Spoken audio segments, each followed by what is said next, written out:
एक ऐसा महल जहां के राजा और रानी के प्रेम के गीत के मधुर स्वर आज भी गूंजते हैं। ये महल गवाह है उन दोनों के अमर प्रेम की कहानी का, जिन्होंने एक दूजे के साथ वफा निभाने के लिए खुद को परवान कर दिया था।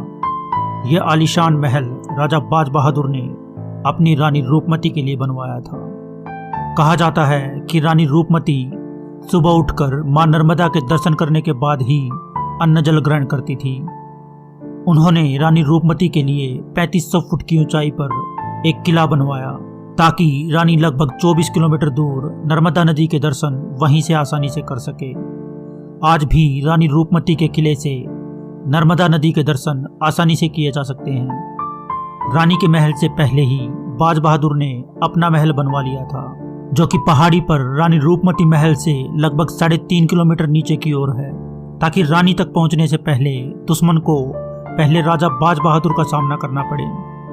रानी के महल में विशाल आंगन और हॉल बनाए गए हैं। कुछ हॉल तो इस तरह बनाए गए हैं कि यदि कोई सामान्य व्यक्ति भी गीत गुनगुनाता है तो दूसरे हॉल में वह बहुत ही मनमोहक स्वर में सुनाई देता है। कहते हैं कि रानी रूपमती और राजा बाज बहादुर की प्रेम कहानी संगीत से ही शुरू हुई थी। एक बार रानी रूपमती, जिनका जन्म स्थान और जाति विवादित है, कुछ इतिहासकार उन्हें किसान की बेटी, कुछ ब्राह्मण की बेटी तो कुछ राजपूत बताते हैं। वह एक अच्छी गायिका भी थी। वे वन में गीत गा रही थी। उनके मधुर गीत के स्वर राजा बाज बहादुर को सुनाई दिए, जो कि स्वयं एक बहुत अच्छे गायक और संगीत प्रेमी थे। वह उसी वक्त रानी को देखकर उनके और उनकी गायिका के कायल हो गए। अतः उन्होंने रानी रूपमती से विवाह करने का प्रस्ताव किया। रानी रूपमती भी उन्हें मन ही मन प्रेम करती थी। फिर क्या था, अलग अलग धर्म के होने के बावजूद वे विवाह के बंधन में बंध गए। दोनों का विवाहित जीवन बहुत ही सुंदर सुरमय गीत की तरह चल रहा था और मांडू की प्रजा भी उनसे बहुत प्रसन्न थी। किंतु कहते हैं कि सच्चे प्रेमियों के प्रेम को किसी न किसी की नजर लग ही जाती है। उनके साथ भी कुछ ऐसा ही हुआ। उन दिनों दिल्ली में शहंशाह अकबर का झंडा लहरा रहा था।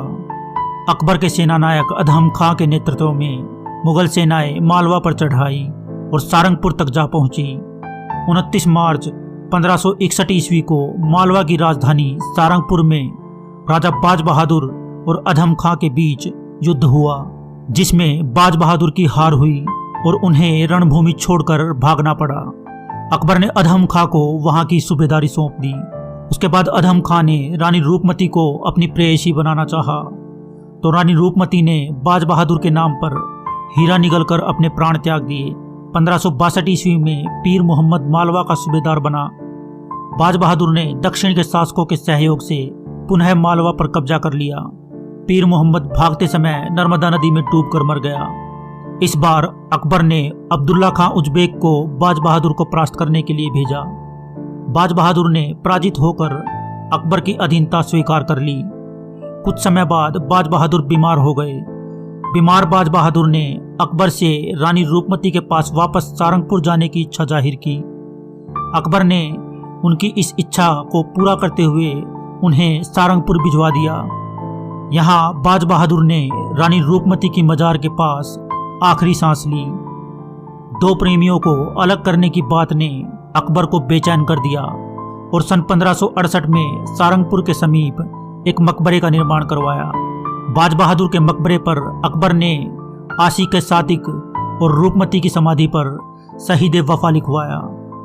मांडू के खंडहर हो चुके किले और महल आज भी राजा बाज बहादुर और रानी रूपमती के सच्चे प्रेम की गवाही देते हैं और बताते हैं कि कैसे एक सच्चे प्रेम ने हिंदुस्तान के सुल्तान को भी शर्मिंदगी से झुका दिया था। 1957 में रानी रूपमती और बाज बहादुर के प्रेम पर फिल्म भी बनाई गई थी, जिसमें भारत भूषण और निरूपा राय ने इस कहानी को दुनिया के सामने पेश किया था।